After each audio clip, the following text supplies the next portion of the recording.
ശ്രീ സന്ദീപ് വാര്യർ, രാഹുൽ ഗാന്ധി എത്തിയിരിക്കുന്നു. കേരളത്തിൽ നിന്നുള്ള ജനപ്രതിനിധിയായി രാഹുൽ ഗാന്ധി വീണ്ടും ചെല്ലും എന്ന കാര്യത്തിൽ താങ്കൾക്കും ഉറപ്പുണ്ടാകുമെന്ന് വിചാരിക്കുകയാണ്. നോക്കൂ, അവിടെയും ബി ജെ പിയെ സംബന്ധിച്ചിടത്തോളം ചോര തന്നെ കൗതുകം എന്ന് പറഞ്ഞതുപോലെ അവിടെ SDPI വിഷയങ്ങളൊക്കെ ഉയർത്തി വിഭാഗീയ രാഷ്ട്രീയം ദേശീയ തലത്തിൽ എത്തിക്കാനാണ് ശ്രമിക്കുന്നത്. പതാക കിട്ടില്ല, നിങ്ങൾക്ക് ലീഗിൻ്റെ പതാക കിട്ടില്ല, പക്ഷേ SDPI സാന്നിധ്യം ഉയർത്തി ദേശീയ തലത്തിൽ വിഭാഗീയ ചിന്താഗതി ഉയർത്താനാണ് BJP ശ്രമിക്കുന്നത്. ഈ തെരഞ്ഞെടുപ്പ് ഫലം സംബന്ധിച്ച് എനിക്കറിയാമായിരിക്കുമെന്ന് അങ്ങ് പറയുന്നതിൽ എനിക്ക് യോജിപ്പില്ല. അങ്ങയുടെ വാക്കുകൾ എന്റെ വായിലേക്ക് ദയവ് ചെയ്ത് തിരികരുത്. തെരഞ്ഞെടുപ്പ് ഫലം നിശ്ചയിക്കേണ്ടത് ജനങ്ങളാണ്. തെരഞ്ഞെടുപ്പ് നടക്കാൻ പോകുന്നതേയുള്ളൂ. വിവേചനാധികാരമുള്ള വിവേചന ശക്തിയുള്ള ജനങ്ങൾ അത് നിശ്ചയിക്കട്ടെ. നമ്മൾ എന്തായാലും ഇപ്പോൾ ഇരുന്ന് അത് പ്രഡിക്ട് ചെയ്യേണ്ട കാര്യമില്ല.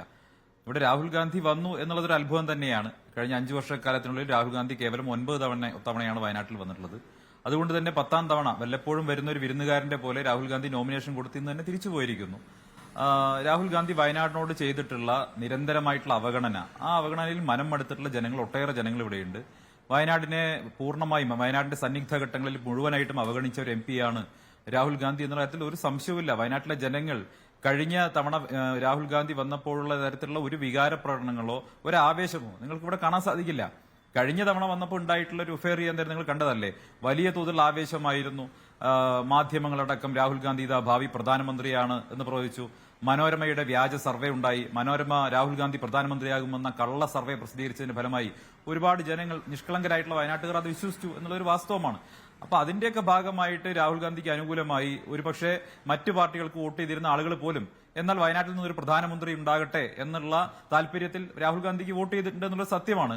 പക്ഷേ വയനാട്ടുകാർ വഞ്ചിക്കപ്പെട്ടു എന്നവർ തിരിച്ചറിഞ്ഞിരിക്കുന്നു. അതുകൊണ്ട് തന്നെ വയനാട്ടുകാർക്ക് പഴയ രീതിയിൽ രാഹുൽ ഗാന്ധിയോട് എന്തെങ്കിലും പ്രത്യേക തരത്തിലുള്ള മമതയുണ്ടോ എന്ന് എനിക്ക് തോന്നുന്നില്ല. ആ തരത്തിലുള്ള ഒരു ആവേശവുമില്ല. ഇന്ന് സൃഷ്ടിക്കപ്പെട്ട ഒരു ജനക്കൂട്ടം മാത്രമായിരുന്നു വയനാട് ഉണ്ടായിരുന്നത്, കൽപ്പറ്റയിൽ ഉണ്ടായിരുന്നത്. ജനങ്ങൾക്ക് പ്രത്യേകിച്ച് താല്പര്യമൊന്നും ഉണ്ടായിരുന്നില്ല. ഒന്നാമത്തെ കാര്യം. 2, നോക്കൂ, ഇന്നത്തെ പരിപാടി കണ്ടല്ലോ. ഇന്നത്തെ അവരുടെ റോഡ് ഷോയിൽ കോൺഗ്രസിന്റെ കൊടിയുമില്ല, മുസ്ലിം ലീഗിന്റെ കൊടിയുമില്ല. എന്തുകൊണ്ടാണ് അവർ കൊടിയെടുക്കാത്തത്? ഇപ്പൊ പറയുന്നു BJP അതൊരു പ്രചരണ ആയുധമാക്കും എന്നുള്ളത് കൊണ്ട് ഞങ്ങൾ കൊടിയെടുക്കുന്നില്ല. അപ്പൊ സ്വന്തം കൊടി പോലും BJPയുടെ പ്രചരണത്തെ ഭയന്ന് എടുക്കാൻ ശേഷിയില്ലാത്ത ഇവരെങ്ങനെയാണ് BJPയെ നേരിടാൻ പോകുന്നത്? അമിത്ഷാ രാഷ്ട്രീയമായിട്ട് വല്ലതും പറയും, നരേന്ദ്രമോദി രാഷ്ട്രീയമായിട്ട് വല്ലതും പറയുമെന്ന് ഭയന്ന് സ്വന്തം കൊടി പോലും ഉപേക്ഷിക്കുന്ന ഇവരെങ്ങനെയാണ് ഈ നാട്ടിലെ ജനങ്ങളെ ഞങ്ങൾ മോദിയെ നേരിടാൻ പോവുകയാണ്, അമിത്ഷായെ നേരിട്ട് അങ്ങ് തോൽപ്പിക്കാൻ പോവുകയാണെന്നൊക്കെ പറയുമ്പോൾ ഇനി ജനങ്ങൾ എങ്ങനെ വിശ്വസിക്കാനാണ്? ഒരു സ്വന്തം കൊടിയെങ്കിലും സംരക്ഷിക്കാൻ കഴിയണ്ടേ? നികേഷും ഞാനും നമ്മളെല്ലാവരും രാഷ്ട്രീയ പ്രവർത്തനത്തിൽ ഏർപ്പെടുന്ന ആളുകളല്ലേ. സ്വന്തം പാർട്ടിയുടെ കൊടി എന്ന് പറയുന്നത് എത്ര ആത്മാഭിമാന ബോധത്തോടു കൂടിയാണ് ഓരോ പ്രവർത്തനം നെഞ്ചേറ്റുന്നത്. ഇവിടെ ഇരിക്കുന്ന അനിൽകുമാറിന് CPMന്റെ ചെങ്കൊടി എന്ന് പറയുന്നത് അദ്ദേഹത്തിന്റെ ജീവിതത്തിൽ അദ്ദേഹം ഏറ്റവും ബഹുമാനിക്കുന്ന ഒരു സംഭവമല്ലേ. ആ ചെങ്കൊടിക്ക് എന്തെങ്കിലും ആരെങ്കിലും പൊറേൽപ്പിച്ചാൽ അദ്ദേഹത്തിന് വിഷമം ഉണ്ടാവില്ലേ? എനിക്ക് BJPയുടെ കൊടി എന്ന് പറയുന്നത് ഞാൻ ആത്മാഭിമാനത്തോട് ഉയർത്തിപ്പിടിക്കുന്ന കൊടിയല്ലേ. അതുപോലെ തന്നെ ഇവിടെ ബാക്കിയുള്ള പാനലിസ്റ്റുകൾ, CPMകാരും കോൺഗ്രസുകാരും ഒക്കെ വാസ്തവത്തിൽ അവരവരുടെ പാർട്ടി കൊടികൾക്ക് വലിയ കൊടി ഉപയോഗിച്ചിട്ടില്ല എന്നാണ്. അല്ല, ഞാൻ പറയട്ടെ, എന്ത് വലിയ മണ്ടത്തരമാണെന്ന് ആലോചിച്ചു. അതല്ലെങ്കിൽ ആ ആർഗ്യുമെന്റ് എന്തും വലിയ ഭോഷ്കാണെന്ന് ആലോചിച്ച് നോക്കൂ. സ്വന്തം ഒരു രാഷ്ട്രീയ പാർട്ടി അതിന്റെ കൊടി ഉപയോഗിക്കുന്നത് തെരഞ്ഞെടുപ്പ് ഘട്ടത്തിൽ പ്രചരണങ്ങൾക്ക് ഉപയോഗിക്കുന്നതാണ് കൊടി. അതല്ലെങ്കിൽ ആ രാഷ്ട്രീയ പാർട്ടി ഐഡന്റിറ്റി തെളിയിക്കുന്നതാണ് കൊടി എന്ന് പറയുന്നത്. ആ കൊടി ഞങ്ങൾ ഉപയോഗിക്കുന്നില്ല, ഞങ്ങൾ ഈ തെരഞ്ഞെടുപ്പിൽ ഞങ്ങൾ അത് ഉപയോഗിക്കുന്നില്ല എന്ന് പറയുമ്പോൾ അതിനൊരു കാരണം ഉണ്ടായിരിക്കണമല്ലോ. കഴിഞ്ഞ തെരഞ്ഞെടുപ്പ് വരെ നിങ്ങൾ ഉപയോഗിച്ചതാണല്ലോ. ഏറ്റവും ഒടുവിൽ നടന്ന നിയമസഭാ തെരഞ്ഞെടുപ്പുകൾക്ക് വരെ നിങ്ങൾ ഉപയോഗിച്ച കൊടിയാണല്ലോ. മറ്റ് സംസ്ഥാനങ്ങളിലൊക്കെ നിങ്ങൾ ഉപയോഗിച്ചുകൊണ്ടിരിക്കുന്ന കൊടിയാണല്ലോ.